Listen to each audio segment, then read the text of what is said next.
नमस्कार, स्वागत है आपका संवाद 365 देख रहे हैं आप। आपके साथ मैं हूं दिग्विजय सिंह चौहान।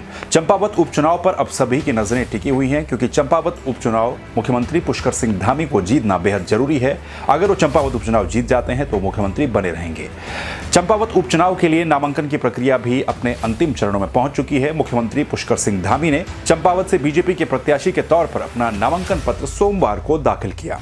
उनके नामांकन के वक्त उनके साथ बड़ी संख्या में बीजेपी के कार्यकर्ता और बीजेपी के वरिष्ठ नेता भी मौजूद रहे। पुष्कर सिंह धामी के लिए सीट छोड़ने वाले कैलाश गहतोड़ी, जो कि यहां से जो 2022 का विधानसभा चुनाव हुआ था उसमें बीजेपी के कैंडिडेट थे, जीत करके आए थे, उन्होंने धामी के लिए सीट को खाली किया। वो भी इस पूरी प्रक्रिया के दौरान उनके साथ मौजूद रहे। रोड शो किया गया नामांकन के दौरान, उसके बाद एक जनसभा को भी संबोधित किया गया। इस जनसभा में कैलाश गहतोड़ी के साथ साथ मुख्यमंत्री पुष्कर सिंह धामी, जो कि प्रत्याशी भी हैं चंपावत से बीजेपी के, वो भी मौजूद रहे और तमाम बड़े नेताओं ने जनसभा को संबोधित भी किया। सोमवार को मुख्यमंत्री पुष्कर सिंह धामी के नामांकन को लेकर बीजेपी के कार्यकर्ताओं में जबरदस्त उत्साह देखने को मिला। नामांकन से पहले मुख्यमंत्री पुष्कर सिंह धामी ने अपनी पत्नी के साथ मिलकर चकरपुर बनखंडी महादेव शिव मंदिर में सुबह जाकर के पूजा अर्चना की, जलाभिषेक किया। इसके बाद मुख्यमंत्री पुष्कर सिंह धामी ने एक रोड शो भी किया। इस रोड शो में उनके साथ बीजेपी के कई वरिष्ठ नेता मौजूद थे, जिसमें बीजेपी के प्रदेश अध्यक्ष मदन कौशिक शामिल थे, रक्षा राज्य मंत्री अजय भट्ट शामिल थे, सांसद अजय टमटा, कैबिनेट मंत्री चंदन रामदास, सौरभ बहुगुणा, रेखा आर्य, बीजेपी के जो प्रदेश प्रभारी हैं दुष्यंत गौतम, वो भी उनके साथ मौजूद रहे। कई वरिष्ठ नेता उनके साथ मौजूद थे। उसके बाद इस रोड शो को खत्म करने के बाद मुख्यमंत्री पुष्कर सिंह धामी अपने नामांकन पत्र को दाखिल करने पहुंचे, जहां पर उन्होंने नामांकन पत्र को दाखिल किया और नामांकन के बाद एक जनसभा को भी संबोधित किया गया। इस जनसभा में कई बड़े नेता शामिल हुए, दुष्यंत गौतम भी शामिल हुए। उन्होंने भी लोगों को संबोधित किया। उन्होंने कहा है कि पुष्कर सिंह धामी प्रधानमंत्री नरेंद्र मोदी के सबसे फेवरेट मुख्यमंत्रियों में से एक है और उन्होंने जिस तरीके से काम किया वाकई में काबिल तारीफ है। लोगों से तमाम तरह के दावे किए गए। तमाम वरिष्ठ नेताओं के द्वारा खुद मुख्यमंत्री पुष्कर सिंह धामी ने चंपावत की जनता से अपील की है कि उन्हें सौभाग्य मिला है कि वो चंपावत से उपचुनाव लड़ रहे हैं। काफी सारी सीटों का ऑप्शन उनके सामने था, लेकिन उन्होंने चंपावत को चुना क्योंकि चंपावत से उनका लगाव पहले भी रहा है, चंपावत से उनका जुड़ाव पहले भी रहा है।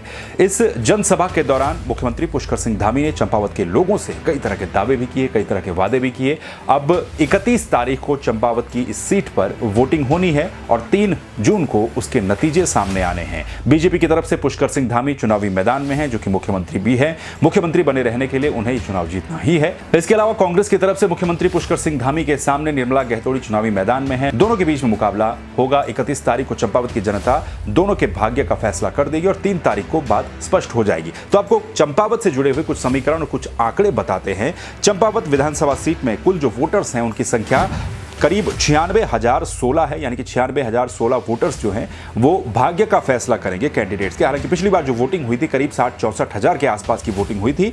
कुल बूथों की संख्या यहाँ पर 151 है। पुरुष मतदाताओं की संख्या लगभग आधी है, यानी कि 50,057 पुरुष मतदाता हैं। महिला मतदाताओं की संख्या 45,959 यहाँ पर है।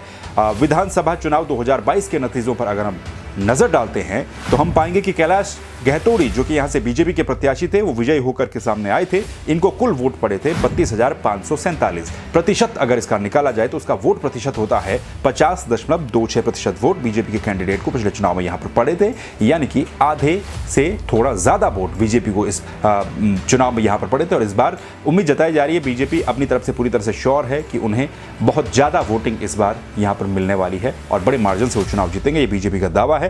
बहरहाल दूसरे नंबर पर पिछले चुनाव में, यानी कि अब से कुछ महीनों पहले जो चुनाव नतीजे सामने आए थे जिसमें पुष्कर सिंह धामी अपनी सीट हार गए थे, दूसरे नंबर पर हेमेश खरकवाल रहे थे, जो कि कांग्रेस के प्रत्याशी यहां पर थे। इनको 27,243 वोट पड़े थे। प्रतिशत में अगर हम इसको निकालें तो 42.07% वोट इन्हें पड़े थे। हार जीत का जो अंतर था 2022 के विधानसभा चुनाव में 5,304 वोटों का रहा था। 5,304 वोटों से बीजेपी के प्रत्याशी यहां पर जीते थे। उस चुनाव में मुख्यमंत्री पुष्कर सिंह धामी खटीमा से चुनाव हार गए थे। कैलाश गहतोड़ी ने एक ऑप्शन रखा था मुख्यमंत्री के सामने कि चंपावत सीट को वो खाली करने को तैयार हैं, अगर मुख्यमंत्री चाहें तो वहां से चुनाव लड़ सकते हैं। और ठीक इसी तरह से हो रहा है। मुख्यमंत्री पुष्कर सिंह धामी वहां से चुनाव लड़ रहे हैं। नामांकन बहरहाल उन्होंने अपना दाखिल कर दिया है। कांग्रेस के प्रत्याशी निर्मला गहतोड़ी कितनी टक्कर मुख्यमंत्री पुष्कर सिंह धामी को देती हैं, इस चुनाव में पता चलेगा। फिलहाल के लिए इतना ही। बाकी खबरों को देखने के लिए आप संवाद 365 को सब्सक्राइब भी कर लीजिए। तमाम सोशल मीडिया के प्लेटफॉर्म पर आप हमसे जुड़ सकते हैं। तब तक के लिए नमस्कार।